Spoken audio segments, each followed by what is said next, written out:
No, you still have this bright light. Yeah, yeah.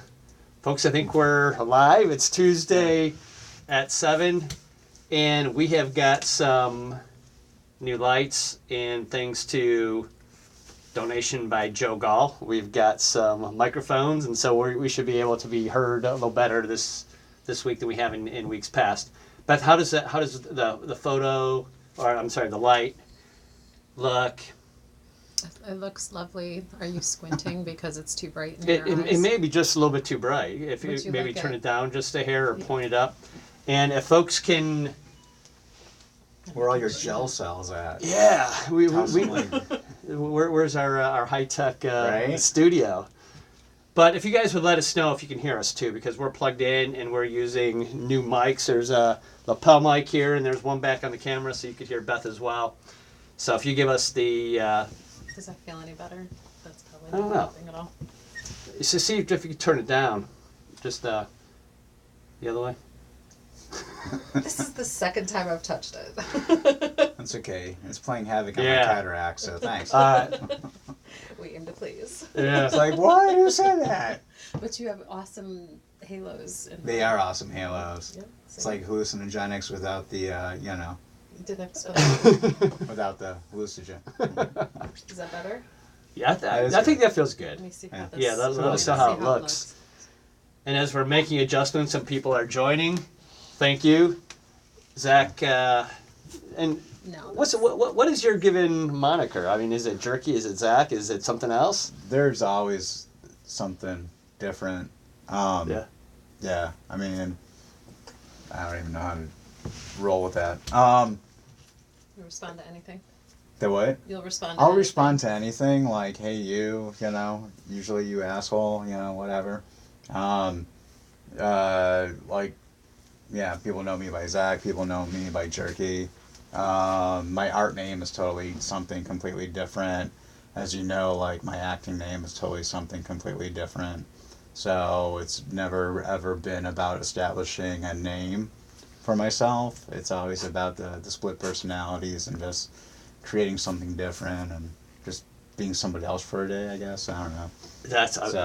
That's a great lead-in, actually. Yeah. Is that it seems that does it shift over time, or does it shift for me? So Totally. I mean, it's ever since I was probably like junior high. Mm-hmm. It was always, the imagination of, like creating, whether it's creating fantasy characters or alter egos or whatever the hell it is. It's something that's kind of spilled over into adulthood, where just like whatever project, whether it's like, doing independent film or doing like underground magazines and fanzines and stuff, it was always a different name. And the whole like haunted house name, with the name being Cuddles, was that you had all these people coming up with all their scary, like, weird names and trying to be like creepier than the next person, and everyone was trying so hard to create a name that was supposed to be menacing or whatever. I'm like, well, you don't need a menacing name to be like like weird or menacing. So I ended up calling myself Cuddles. So that was the haunted house like horror name. But it's like, again, with every kind of art project, kind of change it. There was like for a few years I took on like a moniker where, and it's the MCXIII. So like if people know Roman numerals, maybe you can figure that one out. And if you figure out those Roman numerals, maybe you could get like an actual prize and prize package. So, but because a lot of people don't know Roman numerals. Yeah. But like with the Roman numerals, like initially the whole idea of the art concept, we were doing a collective and touring the country, doing art shows, and basically I was creating a fake name to go with the Roman numerals with the name, so in a fake bio. So every city I went, I was a completely different artist, but it was all like under the same like letter, initials or whatever. And again, it wasn't because I was trying to establish myself as one particular name. It was just doing art and having fun and traveling and creating like random chaos by being different people, I guess. By doing so. And has your, I would imagine that, does your work follow a name? In other words, if you're Cuddles, right? Yeah. And so does that establishes something, right? Or if you're signing, or if you're... Well, you know, like for the first few years that I was doing haunted houses, Cuddles, like, you know, it was, people thought it was weird, you know, like it worked for a few years, but then like the name kind of like, it just kind of loses its like potency. So then, you know, you kind of fade out and go to like something else, you know, because they're trying to like create something so that is like, you know, unique. It's like marketing. You always want to have something fresh and unique and not like be redundant. Yeah. So, and like hiding behind a name or trying to establish a name to be, to have like, you know, not credentials, but to have any kind of like importance, I always thought was kind of vapid or vague. Yeah. So, whatever. Yeah. Yeah. So as folks are joining on, our conversation is probably going to go in a bunch of different directions. Oh, that's fine. I love the way that started. Like. And So, yeah, if you let could me go know, in there, like, you got me tagged already? Yeah, you should be tagged in there. So if you would go in and just kind of share that out, and for folks that are out there, I suspect that you're able to hear us.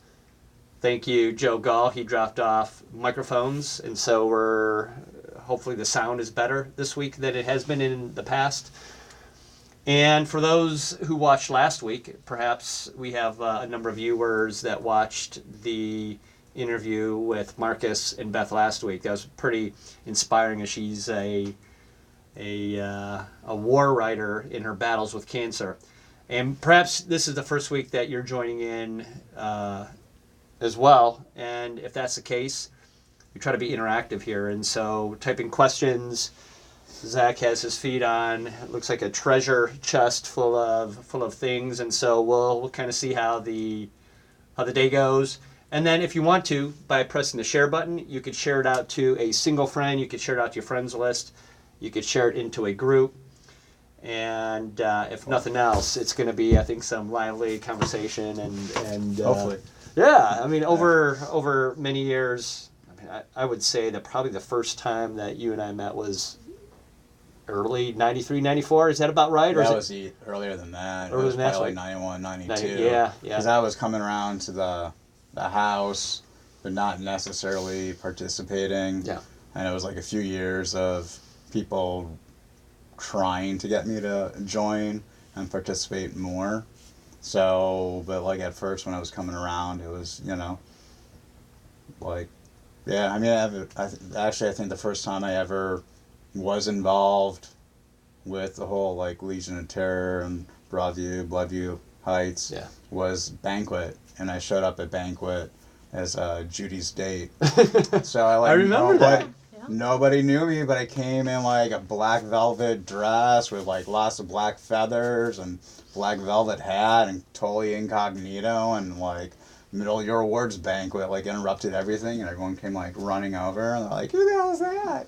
Yeah, I mean, you came in with a mark, right? But again, it was the same thing. It's like, you know, you talk about like names and personas, and it's like, you know, I mean, I wasn't necessarily showing up to create a scene or detract from anything, but it was like thought like, oh, you know, group of artists, group of weird people, so let's just go and have fun and just do like weird. Yeah. So, and I think you guys all appreciated that at some point. We absolutely did. Take us back to, and very often we're doing these creative interviews, we go back at some point to kind of the beginning, and I think a lot of folks, there are some folks that will say there was a particular moment where they kind of were inspired or had an epiphany that they were creative. And some people are just like, from the earliest, I was always this way. So take it back. I mean, you talk about middle school, earlier than that, early years? I mean, as a like little, I mean, I don't know, as a fetus, I was always interested in like the surreal world around me. So, I mean, we marvel about things, but I guess, like for myself, I always had a little more of a keen eye about everything around me Mm-hmm. being art or interesting and being something that I don't know, like I did art as a way of just kind of self-reflection and just kind of, like I mean, even like when we'd be on like family road trips and stuff as like a little kid, like you would see things that like you would point things out because you're, got a creative eye, so you're like pointing at things that most people take for granted or don't notice, and be like, look at this, isn't this beautiful? And most people like don't take that time to stop. So I think it was just something that was just naturally like, occurring. Yeah. So, I had like you're decades ago now, but I had it where I was doing an art show, and there was this young kid, probably like 8, 9, 10 years old, that was there, like super hyperactive, and was like hanging out in my booth, and he came over, and it was like a kid that I found out like after the fact Yeah. was always causing trouble at the gallery and at different events, and it was just a little hellion. Mm-hmm. But he like had this whole notion of like what I did. He was like, well, that's not art, and I like had to sit him down as an adult and as a person from an artist's perspective or whatever. We were kind of saying like, hey, what what people tell us is art isn't always what art is. Art is what, like, how do I put it? Like a different interpretation. I'm like, anything we do is art. It's like for someone who cooks, there's artistry in how they cook and how they, prep food, how they put everything together, how everything blends. So as an artist, it's the same kind of thing. It's like anything we do is art, and you should never demean somebody's art by saying that it's not art, by saying it's crap, because that person is at least making an attempt, and they're creating something, Yeah. and just trying to like instill that sense of like, even you, like as a little child, can like create art. Don't ever let someone tell you that what you do is worthless. So we had this conversation, and the kid like ended up like grabbing some like art supplies and coming over and like hanging out with me and my dog, and as we're doing this art setup, and like sat next to us and was like drawing, and it was nice to see that kind of like someone like as a kid that was supposedly like high strung and causing a lot of trouble and angering whatever a lot of other like artists and stuff. He actually sat still, not necessarily for a long period of time, but he sat still enough to like create and draw on his own because someone took the time to talk to him about what art is, and everything we do is art. So Did you have something like that as a kid? I mean, did you have that environment, or did you have a mentor? I don't want to say mentor because that comes with that. Well, like, that's like a lot of times how we view mentorship is that it has to be someone like male or female, some one particular person. Yeah. Whether it's living, giving you those like just water tools, too for but like I think we're all influenced by everything around us. So whether it's our environment or like politics or like our family life, so we take in all that stuff, and most people, we're all sponges, so we take in all this information.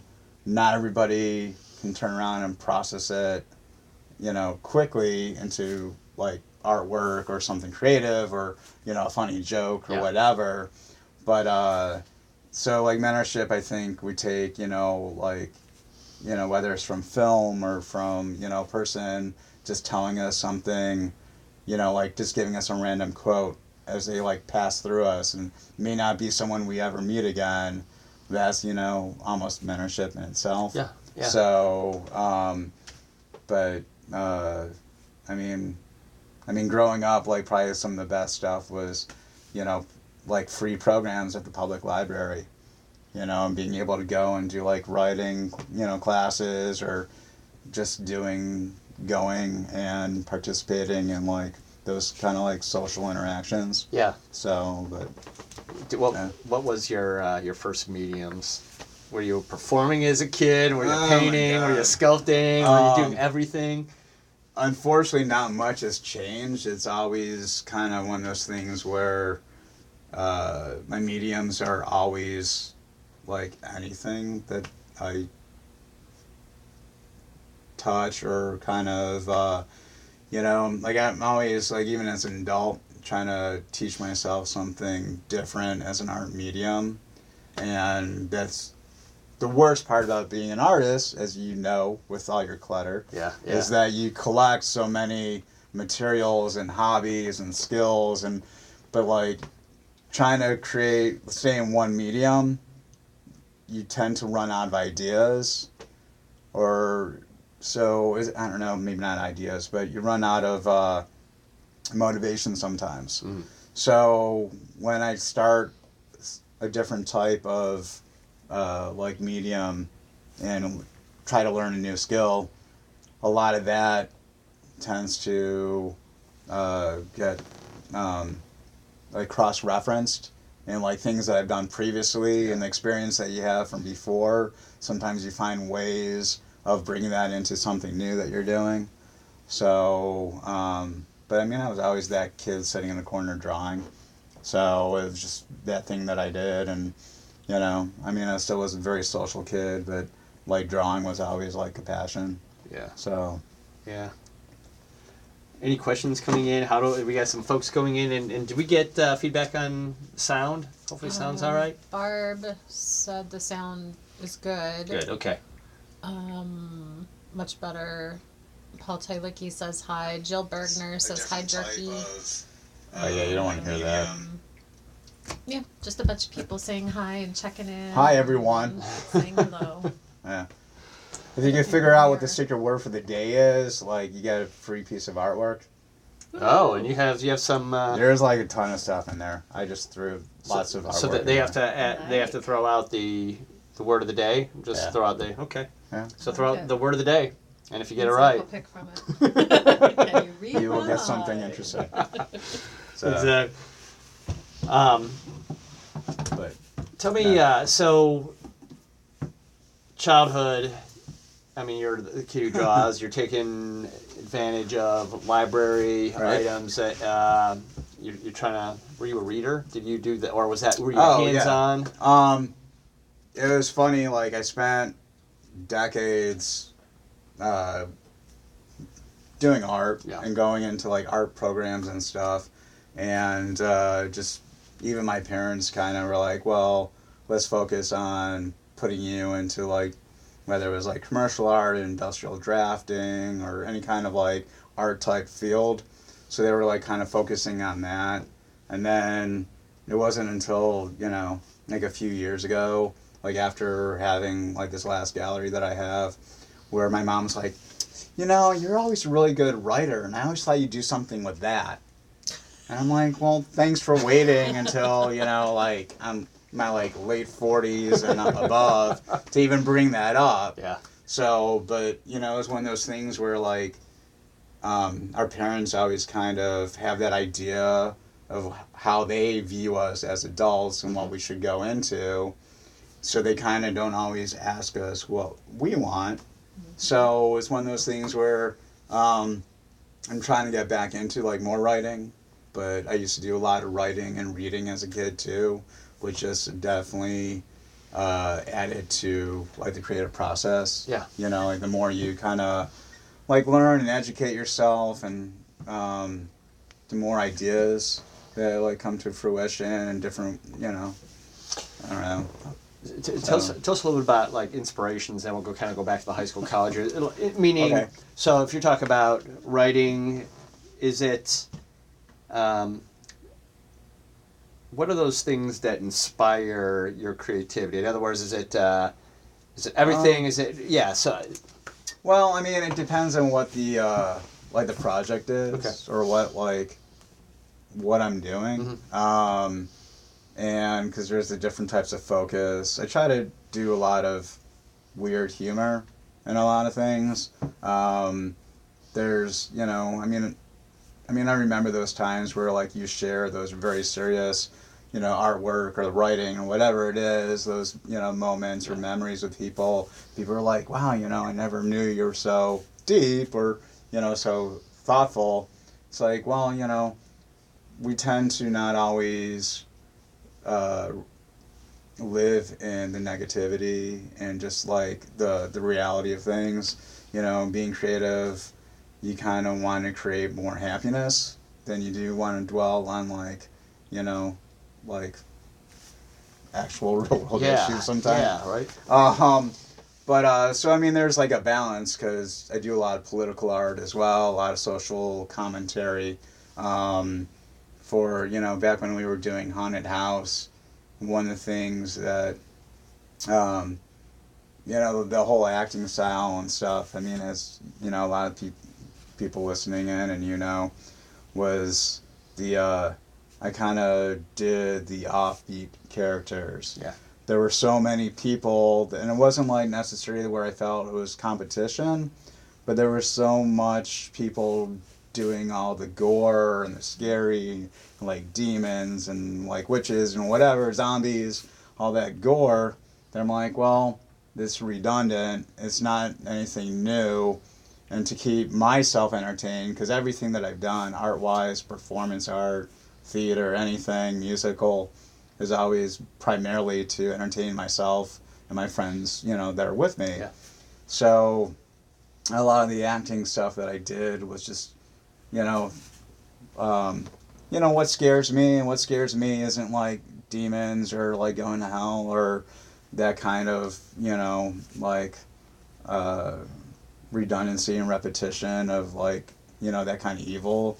What scares me in the world is just like those everyday occurrences, like, suffocating on a plunger or just, I don't know, like the just banality of existence. Yeah. Like I wanted to really kind of, again, like entertain people, and it's like one of those kind of things too, when you go back to the old like Grand Guignol type theater where all those like short plays, they would do something really scary where they'd pop out an eye or like, kill someone or whatever it was, and then they would do something funny, and then they'd do something scary, and then they'd do something funny. And that was, to me, that's what, like, our group of people that was doing the haunted house acting, what I was. I was the comic relief to some extent. Yeah. But I did it in such a way where, like, people left either really confused or really completely, like, shocked or laughing themselves or whatever. And always entertained. And it was, always entertained. It was never anything that, like, was never repetitive. It was always, coming up with different ideas, and just trying to be, I don't know. Again, just trying to entertain myself. Yeah, yeah. Because if you're not having fun doing what you're doing, then you obviously, again, shouldn't be doing it.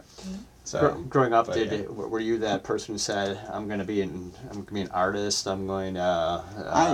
I probably never said it out loud because, I mean, obviously there's no money in it. Or very little. So, what? Kids at home, just right? So you know. So, but that's, the other thing too is, like me and some friends were just having that, discussion about what, not so much what art is, but just the sad reality of like, when you're pricing art and you're doing something that you have a passion about, and other people like offering you so far less than what you're worth, and you should never demean yourself to be like, well, I'll take, I'll sell this $100 piece for $10. Right. Don't ever allow yourself to do that unless you're totally comfortable with that. Mm-hmm. And I've worked with people that, where I've gone and done shows where people are like, you know what, by the end of the night, by middle of the night, everything was 50% off. By the end of the night, everything was like, just take it home. Like take it away. Like, I don't want to see it. I don't want to have to carry it home. And, it's, I don't know. I'm like lost. like track. Yeah. Well, I don't know what we're talking about now. Yeah. Talking about art. Yeah. No. Sorry. I.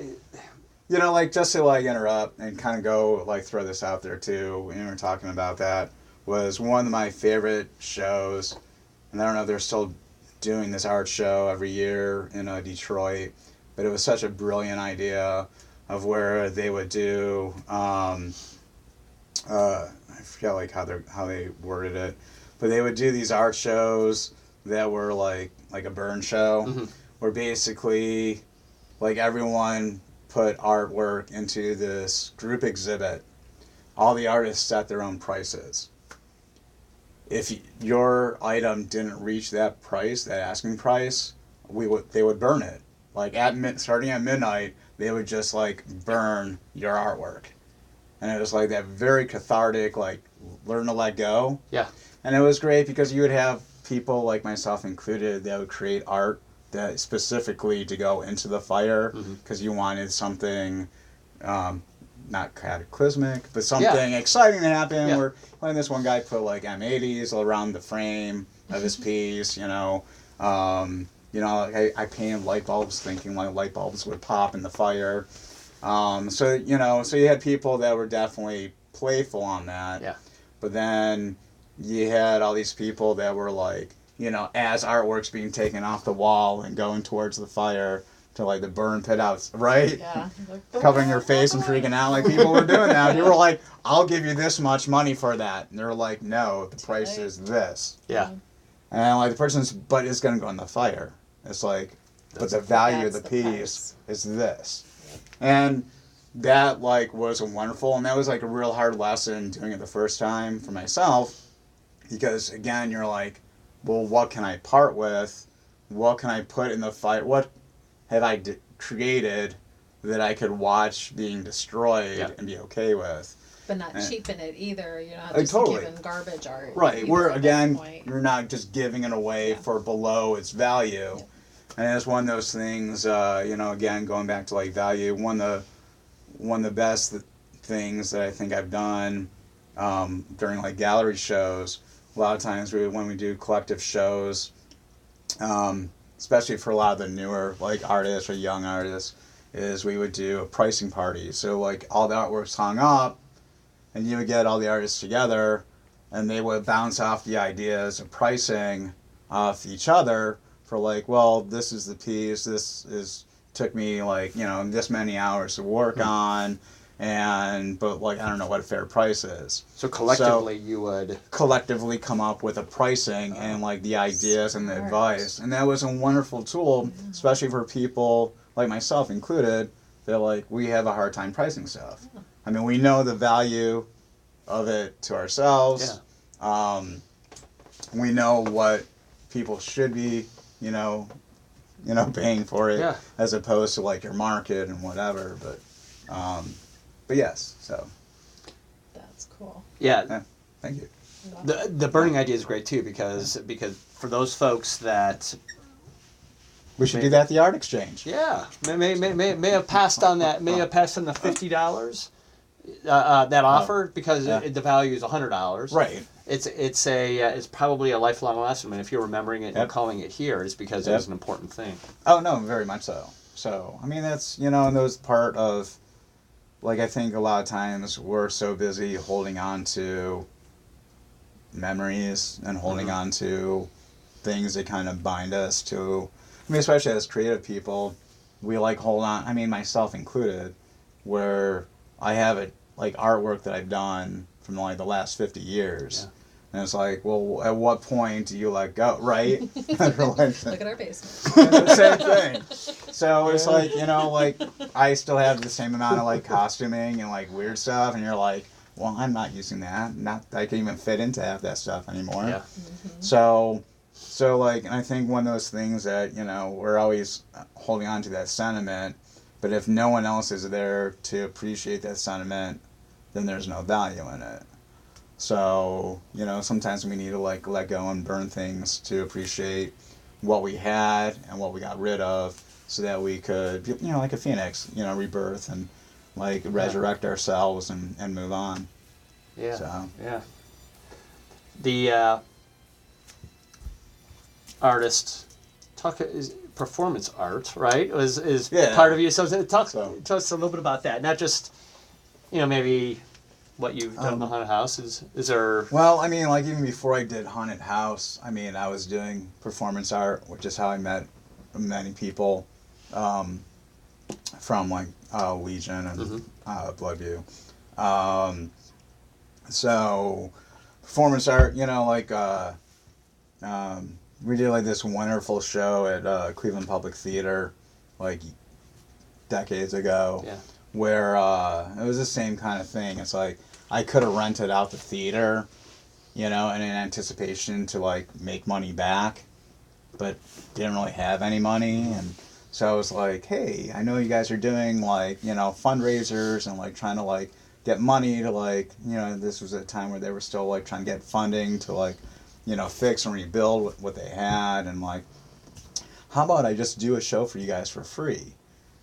And then, obviously, they were like, oh, yeah, like, let's work on something. We'd love to have you. So, and that has always been kind of one of, I wouldn't necessarily say a ploy, but, I've done that a number of times. And, like, where you give your art, like, away for free because like, that trying to sell it is going to make it more difficult and more of an uphill battle. So, and again, like, just to entertain myself and, like, the friends around me, we would just do random shows like that. So, we did this wonderful, like, show for them, which was, like, sci-fi, fantasy, like, show, Surreal Estate Agents was, like, the concept behind it. Like it, yeah. But it was something where, we had Al Tuscas, like, came out to, like, do some makeup with us and kind of do some props that we needed. And I remember, like, Judy took me to go meet him, and we were, like, showed him, like, the loose script that I had, and was like, hey, Al, like, tell me what kind of budget I need and what what we can do here. And, like, he's reading through this, like, like, really amateurish, like, like theatrical screenplay or whatever you want to call it. And he was laughing, and I'm like, is that a good laugh? Is it a bad laugh? And, not really sure how to take it. And he's like, I want in. I'm like, cool, like, let me know, like, what, how much you want. And he's like, no, I want to do this for free. Yeah. And it's like, I want to just be involved in this. And, like, that was so touching to see someone, again, the same thing, where it's like, as artists, sometimes we just want to be involved in projects because it makes us happy and we get to be a part of something. Not that, there's going to ever be, like, monetary reward for it. But, like, I have to tell, like, a Wonderful Al story in regards to that. Because like, he watches. Does he? Yeah, Al watches. So. Yeah. But, like, a number of things, like, absolutely love him for all the work that he did on that. But I remember and we were doing some early, like, practice runs. And again, like, most of the people that were performing were just friends of mine that have never been on stage, have no acting experience, whatever. Like, I wrote no dialogue for this thing because I'm like, hey, these are your characters, these are your scenes. Point A, point B, get yourself there. You can't be mad at someone for forgetting a line if there are no lines. Yeah. So, and I wanted my friends to have as much fun doing what they were doing as I did. Most of them were, like, social introverts, so, like, it was amazing that they even showed up. But, like, I remember we were doing this trial run of things, and, like, there was supposed to be this big prison break scene, and, like, halfway through the thing, and, like, Al's sitting there, like, doing his little pyrotechnics and, like, putting everything together, with, like, the flash powder and stuff, and, like, we do a trial run of it, and it was, like, this big, huge, like, explosion with lots of smoke and sparks and, little, like, fancy flicker of light and stuff. And we're all like, wow, that was amazing. And I was like, I think it needs to be bigger. And we're like, yep, go for it. Like, run with it. And he did. He made it a little bit bigger. And it was one of those things that, like, every night that scene happened, everyone in the audience jumped. Because it was so unexpected. And you had, like, the sparks and the, like, explosion and like, the whole theater show was non-stop action. So I kind of wrote it without dialogue, but with enough action that people could just be like involving like props and like scenes, so they didn't have to necessarily, you know, again remember lines and worry about dialogue. So it was nonstop. So that was like a wonderful thing. And then at beginning of every night, we did warn and let people know, like, hey, don't sit in the front rows. Like, there will be things coming out at you. There are, like, you know, special effects and bodies that'll be flying in all directions. Warn people. People don't listen. And end of the night, we had some people that were very upset. I guess I should probably, like, admit that they were relatives. So, like, relatives of mine had read in the newspaper, and I hadn't realized that it went into the local newspaper that, like, I was doing this theatrical production. So they came out, and the one aunt is very, like, black sheep, artsy, like, kind of like myself, and, like, so, like, totally was laughing and enjoyed it. The other one, no, very conservative, and was like, so she's sitting there, like, really upset, because she's like, I got blood on me. And it's on my blouse, and she's sitting here like, what do I do? And Al walks over, and he's like, soap and water, and he was like explaining like what all the because we had like these, you know, exploding blood packets like on like some of the actors. So he's explaining exactly step by step how to like clean the clothes, and he's like laughing, big, you know, big jovial Al, and it was great. That was like a wonderful like moment. So although, like, footnote, we also got dry cleaning bills from a professor of the University of Akron. She sent me a letter, like, very angry letter. It was like her first time ever at Cleveland Public Theater or attending a performance art type event. And she's like, you guys were very unprofessional, and this is my dry cleaning bill. I'm like, you were warned. I'm like, whatever. I'm like, it's nothing that would have like stained. I'm like, and if you're going to performance art, like, I don't know what else to tell you. Yeah. But I mean, I don't know. I should have brought the letter with me. That's a great story. But it was, you know, it was one of those things again, like, you know, when you talk about how not everyone understands what art is, and it's like, yeah, people that are uptight, that have that very narrow-minded view of what art is, and they're like holding on to those rigid confines of whether they should be shocked or they should laugh or they should cry. Yeah. And most of the time they're so worried about doing the right thing in front of like art or in front of theater, you know, that they don't want to really enjoy what they're seeing. So, you know, like some people, like, you know, we had a lot of people that really enjoyed like the actual chaos and everything that was, you know, happening, and there were people that were definitely getting up in the first 10 minutes and walking out, and I'm like, it happens. So, but yeah. I would say that knowing that having fun and the process of that is such an important component with you, that I mean, it's probably something that I could probably improve upon mine, because I'm like, okay, what am I communicating here? Right. And along the way, I'm perhaps losing that fun component because I'm. Yeah. No, totally. I mean, that's when creating art. I mean, obviously, even if it's serious art, we should still enjoy what we're doing. Yeah. We should still be, you know, passionate about it. And if not, you need to like step away from whatever it is you're doing. You know, like, figure out why you're doing it. So we did a solo exhibition at my gallery last year for a friend of mine who had that midlife crisis, and I know, you know, he's openly stated that he tried to like, you know, run his car into a wall and like ended because, you know, things were just, and seeing like an artist talk so openly about like that he was done and he like wanted out, it broke my heart. And it was like, hey, well, you're like painting. It's like you never painted before. Like you took a complete different turn than like other art that you've ever done and trying something new. Let's make a show. So we created like this wonderful show, and he like filled it, and it like did like live music because he has like a band that he did. and just, you know, did all kinds of elements, and it was great to see that rejuvenation in someone that was so at the end of what they thought they could do and could create, and seeing them being able to like walk back from that like that edge and then just recreate themselves. So, you know, it was a wonderful thing. Is So. the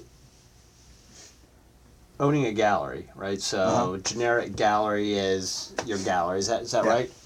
Did you have galleries prior Generic to dot gallery? Generic dot gallery, which is not only the name of the gallery but the actual website. Oh, So it's, you know, lucked out and never realized that dot gallery is an official thing. So the whole I've had other like galleries. The whole generic gallery was yet again similar to the idea of like taking a non-threatening horror related name for myself. And generic, I was kind of like, I wanted something unique as a galleries, but it's all about titles. Like so many gallery and gallery owners, they're like, they want their name on it, and if their name is on it, they probably aren't an artist themselves. They just have the money to have a gallery. And so there's a lot of people that gallery wise, you know, they want that catchy title or that unique name to kind of like stand out. And it was again like playing with that moniker of like, it shouldn't really ever be about the title or like the name. Like that should just be like a false front. You know, like in Blazing Saddles, when they go into like town, you know, like they think they're like attacking like the townspeople, and then like the fronts of everything fall over, and then you see the whole reality of like, I wanted that same kind of thing where like once you came in, there was the aesthetic of obviously what's inside, but the name and like was just, you know, bland. yeah. So when people walk into a show, and for those folks who are sharing, we're going to be giving some stuff away, and shoot questions as well, because I mean, we could give away something if someone said anything like witty or like sarcastic. Q's been trying to be witty. He's mostly leaning more toward the sarcasm side. I think this might be. I don't know if this is the first one. I don't know if this is the first one that he's watched, but if Paul Tylecki has a great question. Yes. But Quentin is. If Quentin's trying to be witty, he's trying to be witty, and he's dancing along the fact that we have a mixed there you go, audience. Q. That's for you. for you. There you go. Yeah, Enjoy because most of something his else. comments did involve anatomical statements about art and galleries. You know, we have to. And his usual stuff. I don't know. They have like a stand. And my 17 I mean, we don't. My 17-year-old niece just logged on. Oh, so we can put that away. So yeah, and as soon as she logged Q, on, you can pick that up later. as soon as Katie logged on, Quentin Made one of his statements about gallery art and what purpose it might give to the artist and their anatomy.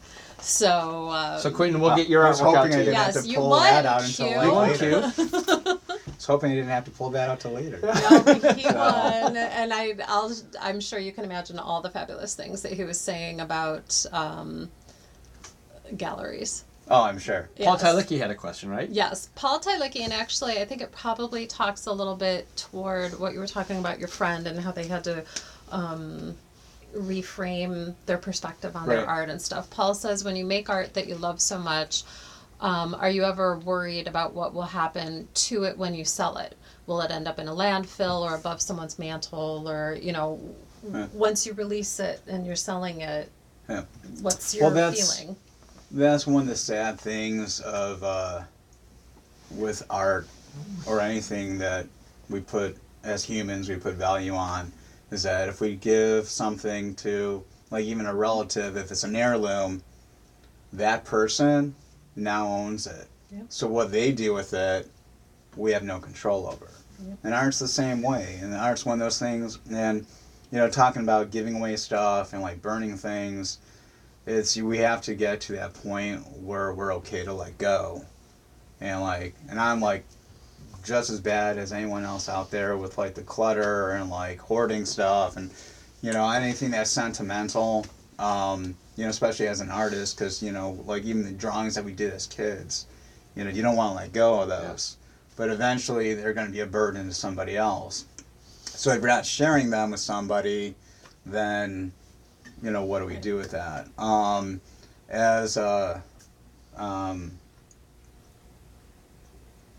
forget now. Like for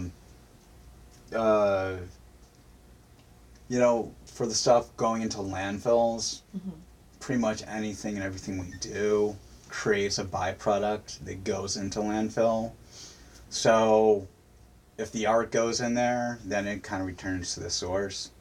Like one of those things where a lot of the art that I started to do like later on as an adult, like was stuff that I knew that I could let go of. Right. Because I would do like watercolors or do like even wanting to do like stained glass or like even wanting to do like leathercraft or anything.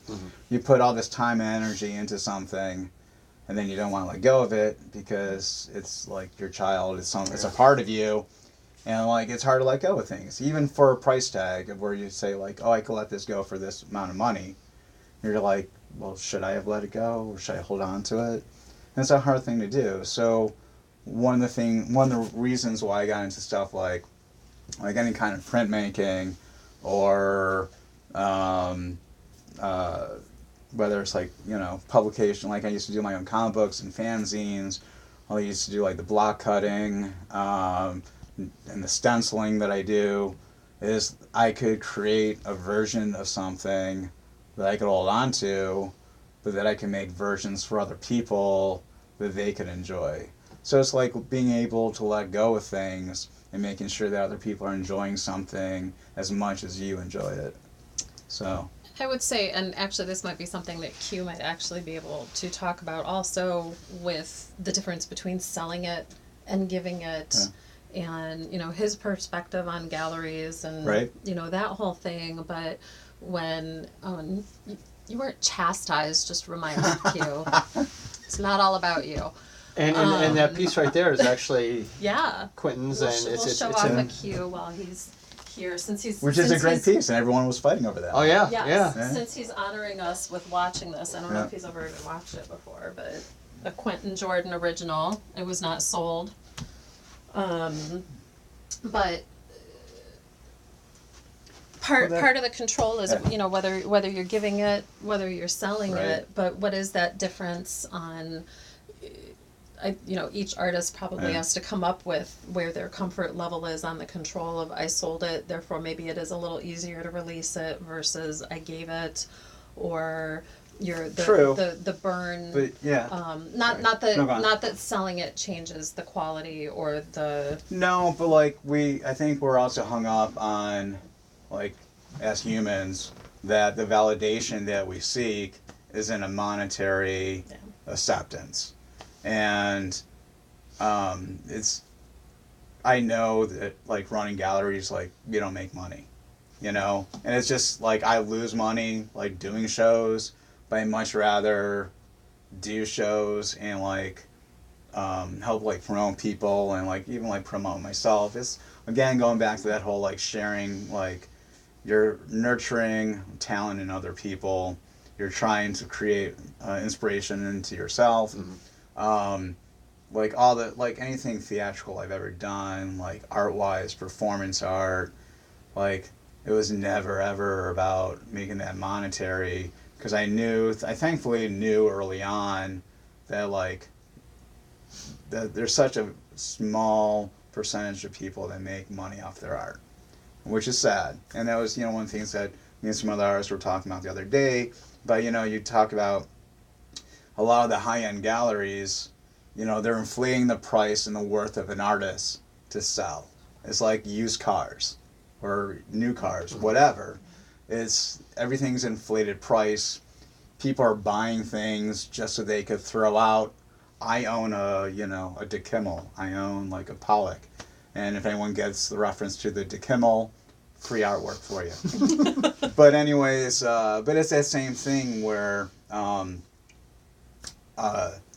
it's we always put the value in the wrong way or place on the artist, and we don't value the artist the way that we value individual pieces of artwork that we fight over and be like, well, you got that famous painting of a blue dot on a canvas where millions of dollars, but yet there's so many struggling artists that have talent and so many art classes and teachers that their funding is totally cut. So you have someone willing to spend $1 million on some Rothko painting, but not willing to spend that $1 million on young artists or filmmakers or any type of creative endeavor to boost that next generation of people. And that is, it's criminal. It's sad that we do that. So, but is that part of your, as you were saying, that you're having a gallery is not a, probably your moneymaker, right? But it's totally not my money. So it's not your moneymaker. Everyone that's been there knows. Yeah. But the best thing about the gallery is, and I love doing the group shows and trying to get people. And that was the, when I started this last gallery, it was really trying to surround myself with other people making art to be inspiration to myself and to get me into more of a process of doing on a regular basis, because I started not creating. I spent those years of just kind of languishing and not really feeling energetic, and that didn't really happen because I spent most of the time, especially with group shows, chasing after other artists, doing all the business end of it. Yeah. So being you get inspired by all this wonderful art coming in, but having that actual extra time, people out, wasn't there. So it was going back to the whole idea sometimes, in ways to mentor someone or to be that inspiration for other people. Sometimes we have to be the person that is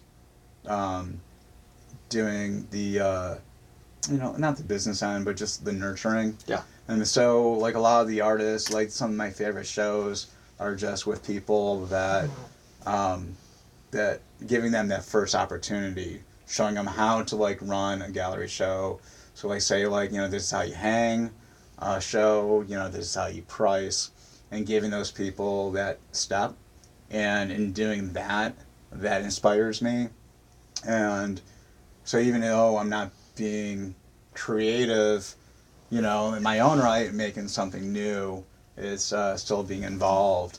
I had a wonderful exhibit called Mulligan from this artist, Teresa Marie. Hopefully she's listening in. But she's been doing artwork for years, never really exhibited. And she was trying to get involved in this women's artist group out on the east side. And she went for one of the meetings, and people were really kind of just mean and weren't really supportive. And here's a group that's supposed to be supportive, and where they held it, the whole reason why they were holding it was because they were in a building where there are studios and they were trying to sell studio space.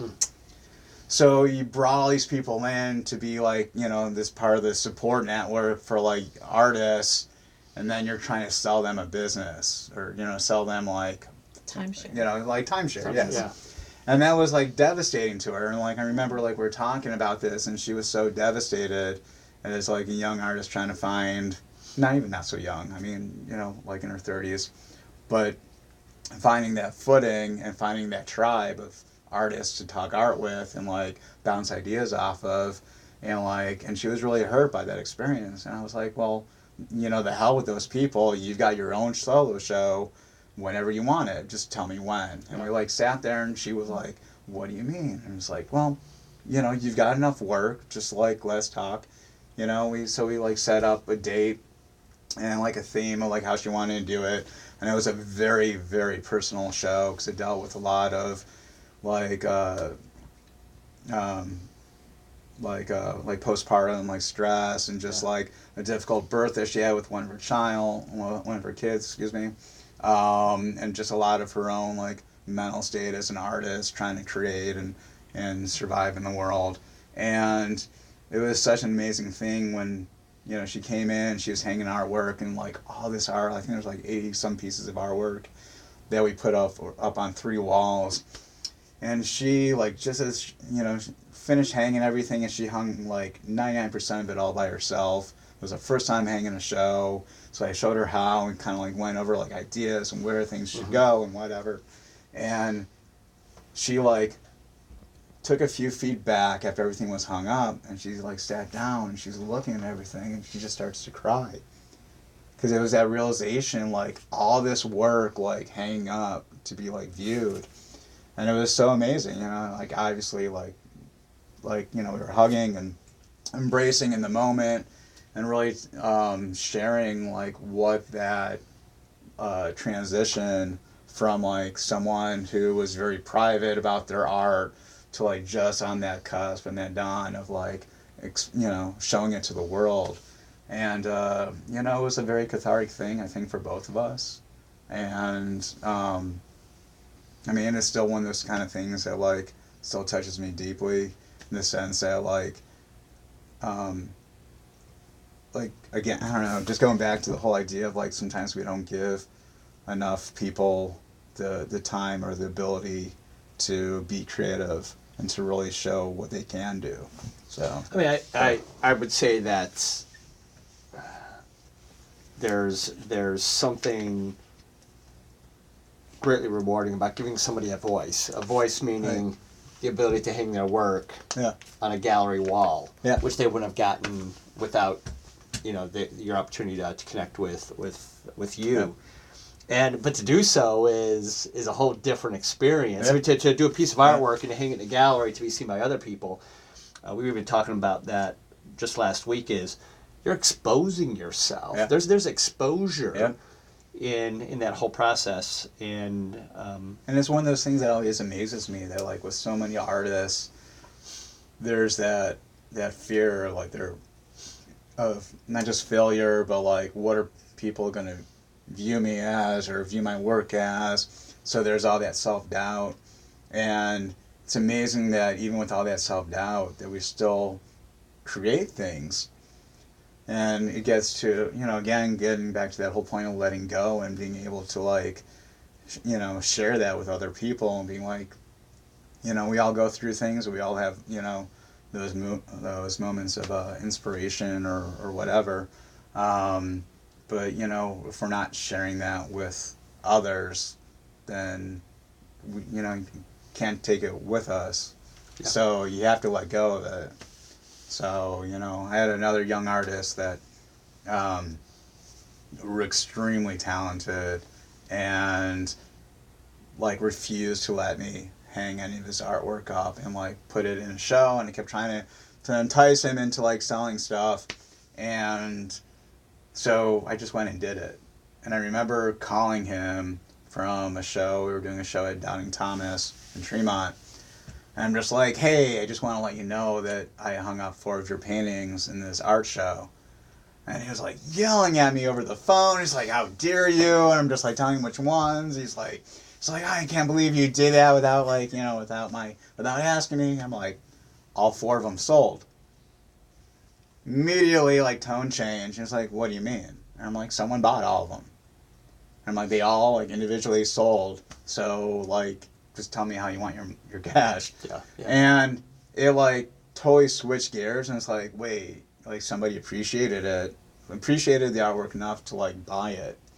And it totally changed that whole, like, perspective to, you know, they're still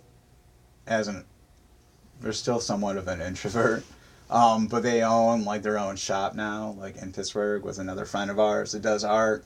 They've done all kinds of, like art shows and other bigger events and performance events and stuff. And I see how afraid he was to let go that first time to where he is now, and, like, where people are actively collecting his artwork now. That is just, you know, it's amazing. you know, and it's just, again, sometimes we just need that that push. Yeah. So Whether it's fear of rejection or whatever it is, it's Right. once you break through that barrier, and then all of a sudden, it's amazing. It's like Yeah. that epiphany of like, I guess I can do this. are you from So- the Cleveland area or Ohio? Yes. Yeah. I'm You said- from like Cleveland, from the east side. Okay. Went to, oddly enough, went to high school with a lot of like Legion people from Okay. the east side. But I've also traveled a lot and lived around the country. So Spent a lot of time in Pittsburgh. I just remember, and Pittsburgh, yeah, Pittsburgh is a love-hate relationship. Yeah. So I mean, it's an amazing town. It's amazing to see like all the amazing art stuff is happening again in that city right now. So I still like go down there. So, and if you're in the Pittsburgh area, please stop at the Weeping Glass, a wonderful little shop in Allentown.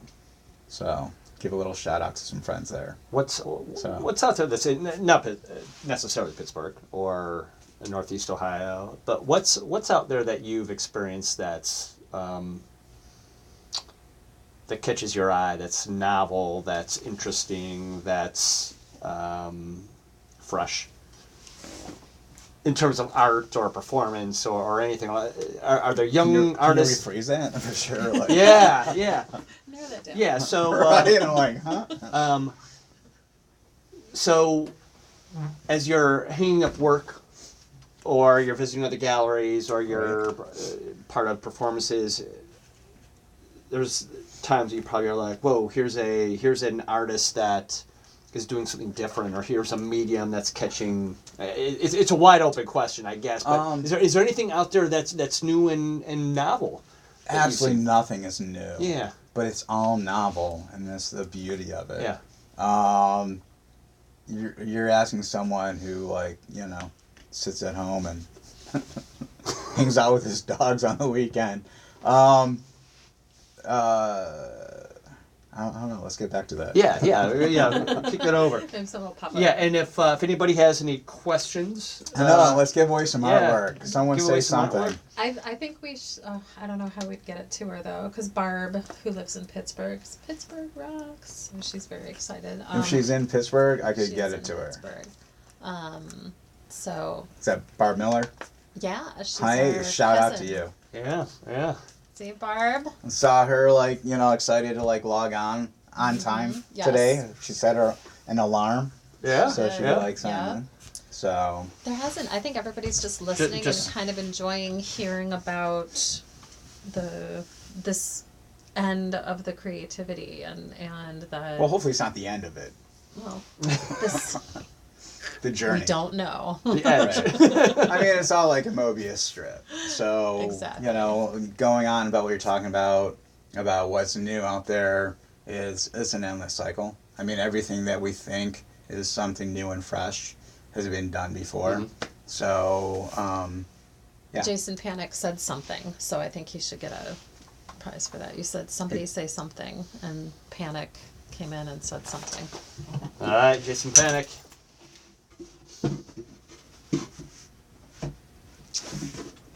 Mr. Smarty Handpicked. gets a prize. There you go. Oh my gosh, Panic. There you go. You got a clown Yep. for your clown statement. I like it. There, Yeah, we'll put it there. We'll make sure that. Thank you, Jason, for your participation. What are some of the things that you'd like to be remembered for? I mean, because we're so what would you like to be remembered for? I mean, we're remembering things about Zack but what are some things that you want to be remembered for? I think that goes back to the beginning of our conversation about you talk about like different names, and how it was kind of stating that it's never really been about the name. So as memories go, I mean, I hope that people have fond memories. I mean, there are plenty of bad memories out there. Yeah. So I know I'm like, the jerky. So we all have our moments. I mean, I think I got to that point in my life where it's really not about how I'm going to be remembered or if I'm going to be remembered, is just be happy with what you're doing and just, and continue to do that. I think a lot of times we spend so much time in how are we going to be remembered, and it's one of those things where, like, for myself, anytime like a family member passes away, it's like I end up with their stuff, and I always felt for like decades responsible for what happened to, like, their furniture, their artwork, their dishware, like anything that was a part of them, because you're feeling that, like, that connection and that history, but again, you have to let go at some point. I don't really necessarily think I worry about being remembered. I'd rather have people that are just like, for an analogy, like I kind of basically, I've always kind of, as an artist, remind myself that it's not about the monetary. So I'd rather be the rock in the pond that makes the ripples, because those ripple effects will touch everyone. Sometimes you have to, like, question, like, how you view things. So, like, are you the pond? Are you the ripple? Are you the rock? And, like, I'm very happy knowing that I've done as much as I could. There's always obviously more that you can do, but I've done enough trying to inspire other people and get other people to, like, think creatively or just make other, like, choices. And so yeah. So if I'm forgotten, I'm forgotten, but, like, my artwork ends up in a landfill, then, like, hey, at least I made something, and it's out there. I don't know. Maybe the landfill will enjoy it.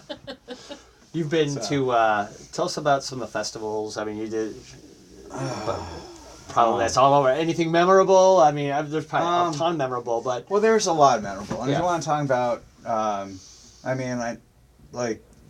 used to work for the Burning Man Festival, and it was one of those things where, I went out one year as a participant, or shouldn't even say as a participant, I went as a voyeur, watched, saw, came back the following year, and just started, like, participating and integrating myself into the arts, the culture of it, and whatever. A lot of people always talk about, like, oh, it's better last year or this year or whatever, and always complaining about, like, the art, like, like, this year the art was better, like, this year had this, that year, whatever. It was always about moments for myself. So every year there was always some defining moment that made the event possible. So I never really kind of worried about what year was going to be better than the next. And that was something that I try to do with the gallery or with my art. It's never about, like, well, this was a more successful year because I sold more, but maybe you had one piece that spoke to someone that meant everything to them, that meant more than the quantity. Yeah. So it's all about the quality moments. So, like, one of my favorite tales from that kind of a thing was there was one year I used to go out in the desert for, like, months, as part of the people building the event and working on stuff, and I was working in commissary, like, feeding all the workers and the volunteers and stuff, and there was this woman that came out with her son, who was probably like 10, 11 years old or so, and it was after the event had ended, but there was still obviously work to do, and he was, hanging out with his mom, because his mom was volunteering and working, and at that point there weren't really a lot of kids, like, after the event's gone. So he was just kind of, by himself a lot and just kind of, like, kicking around, and he would help us out. And I kind of watched and didn't have a lot of interaction with him, but kind of, the back of your eye, kind of keep an eye on, like, people around you. Yeah. And at one point, a friend of mine, like, came up to me to ask me if I had, like a specific event like T-shirt for like our commissary staff, and I was like, oh, you know, I will love one in like a small. And he's like, there's no way you can get in a small. I'm like, it's not even for me. And then he's like, who's it for? And I'm like, it's for this kid. I mean, totally don't remember the kid's name. Feel bad about that. But it was, you know, just a kid that I didn't know him or his mom at all. I'm like, this kid has been kicking around for weeks, like hanging out, helping out, not having like other kids to like play with and whatever. And he's been like, you know, participating and like working in our kitchen. And I'm like, I just want to give him a shirt. I just want him to feel like part of our crew. Right. And I was just, you know, thought it was like one of those things where you don't even think about. You're just like, you know, like that kid probably wants a shirt. And, you know, people collect them. You know, people like, you know, I still have a ton of mine. So, but anyways, the friend like thought it was a brilliant idea. So we went out of our way, made sure we got something that was going to fit him. And I remember like walking up to the kid and I'm just having some conversation with him. And I had the shirt kind of like, I mean, it was a absolutely clean shirt, but you're out in the desert, so everything gets dusty, but the shirt wasn't dusty yet. So I had it all rolled up, and I'm just kind of like rolling in the dirt as I'm having this conversation with this kid, asking him how his time is and how he's enjoying himself. And I'm like, well, I just want to say thank you for all your work with us, and we really enjoyed having you here. And then I just like, you know, handed him the shirt, and I started walking away, because again, I really didn't think much of it. But I turned at the right moment and saw him unrolling the shirt, and that his eyes and the expression on his face and that smile, they just overtook this kid.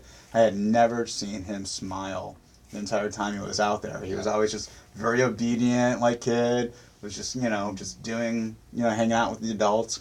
But he was so excited, and he's like there, like tearing off his shirt that he's been wearing for the last couple of days.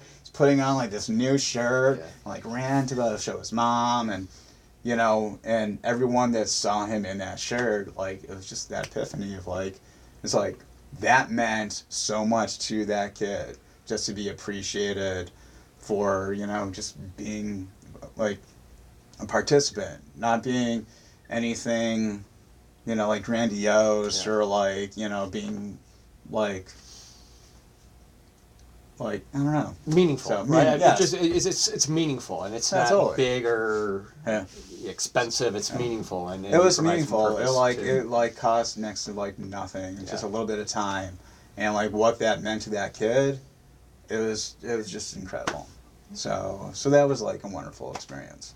That sounds like probably good stuff for us all to practice, is to be meaningful, you know, in our day-to-day or our year-to-year thing. Any advice for artists, newer artists, younger artists, anything else like that? I mean, obviously, always don't give up. Don't be afraid to let go. Obviously, always pay it forward. So, you know, don't ever make it only about you, because it isn't. I don't know. Yeah. Those are good things. If you have any questions, ask them as we're kind of coming wrapping up. If you share, you'll leave a piece that we'll give away next week for everybody who shares throughout this week. There's like at least like 4 things in there. So because there's a lot of folks that are watching it live, and there's going to be a lot of folks who are going to watch it over the next 3-4 days, and so we'll there'll be a lot of sharing. Yeah, there's going to be a whole lot of sharing. If you want to do like another piece to like give away live, you know, see if nobody really called in with like, you know, the word of the day. We got so I think they're all just enjoying listening to me ramble. That's true. Yeah. See, it's not insane yet.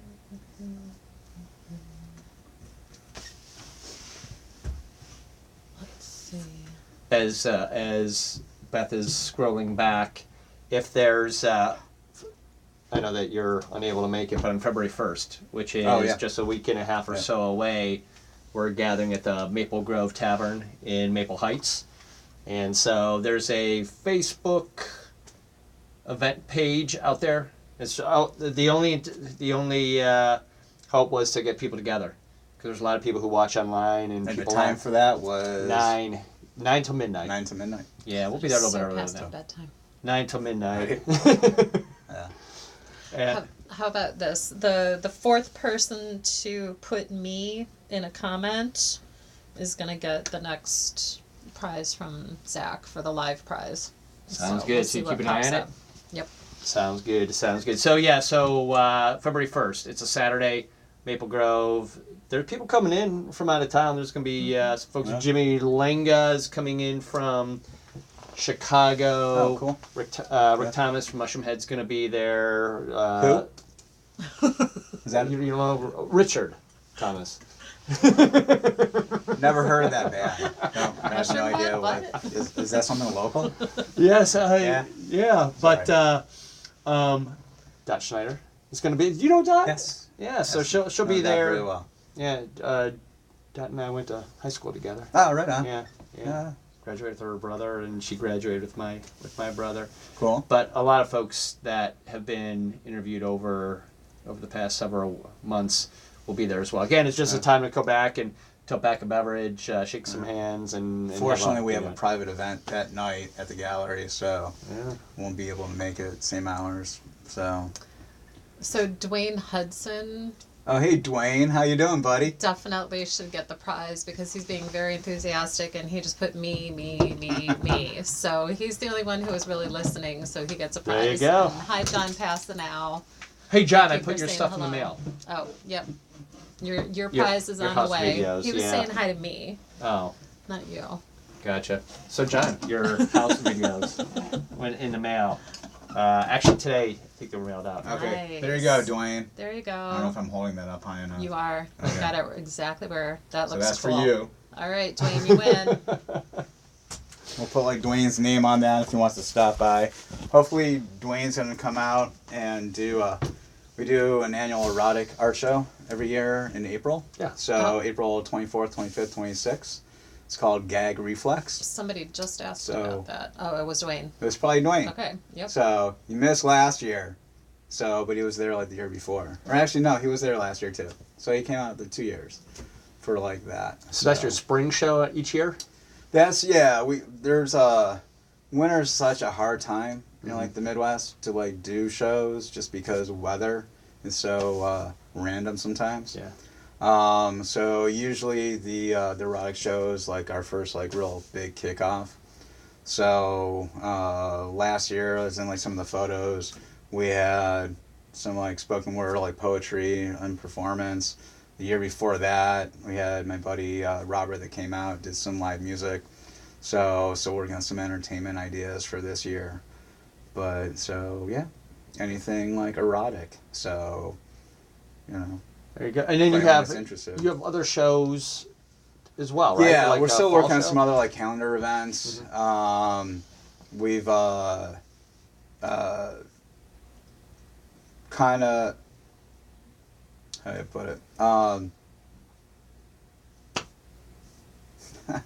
Brain fart moment here. So, my partner, my boyfriend that's been helping me the last year with the gallery was back at school.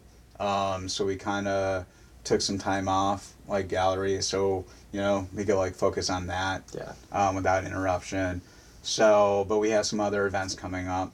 So Do you have one in we the fall? That yeah, we do our Dreadful Things, which is like a Halloween horror kind of thing. An annual. So we've had like Scene Rogers like did that like back when we did that up at on Waterloo. Yeah. The old like Waterloo 7, Right. like Zaylor Gallery. So but like Ryan Flowers came out and that was like one of his like first shows. He did that over there. A lot of other like really great artists from like the tri-state area.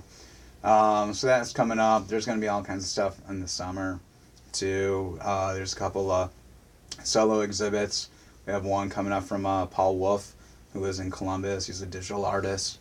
So, again, like an up-and-coming artist that we're working on doing like a first show for. So yeah. Good. We'll like send you all the details of everything coming up. So kind of working out that schedule.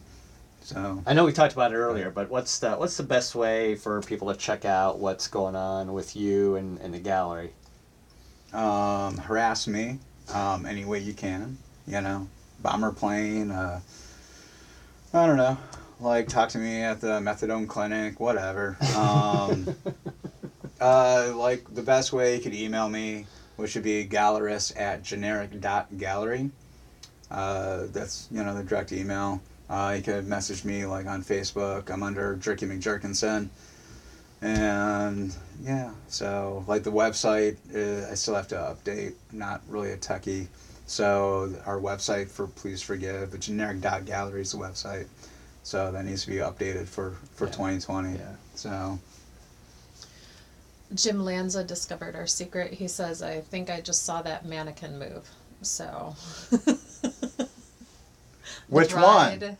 Probably the bride. She's a little sneaky. So. Yeah, she's sneaky. Yeah, she's a little sneaky. Well, she has a reputation for the kids in the neighborhood of, they're kind of afraid of her, right? Yeah, we lost a lot of kids that wouldn't come in our basement anymore because of that thing. I'm trying to think. And Rick Thomas is watching. Hello from Hey. that band. Rick. We have There we another go. clown we Jim could give away. Lanza. Yeah. So give another clown away. Sounds good. So- Sounds good. I mean, do you have these people that like come here, or do you want to like? I mean, you could, because there's a couple pieces that I have that you want to take a few pieces, obviously for next week, but for like the first, if you want to like have everything, let them know that they could pick up their artwork either on the first, so or like make arrangements through like gallery, like Dwayne like knows where the gallery is, so Dwayne's like a really great photographer, so We can find Q and give him his. Yeah. yeah. You just put it in like some like sleazy bar or landfill. Exactly. Hey, well, Damn kid. yeah. So last question, unless there's something else going there, what is not, or maybe perhaps gallery. What does 2020 or 2021 look like, or for you? Are you looking that far ahead? I would urge everyone to vote Super Volcano in 2020. Let's end it. That's pretty much it. I don't think there's anything past that. There you go. There you go.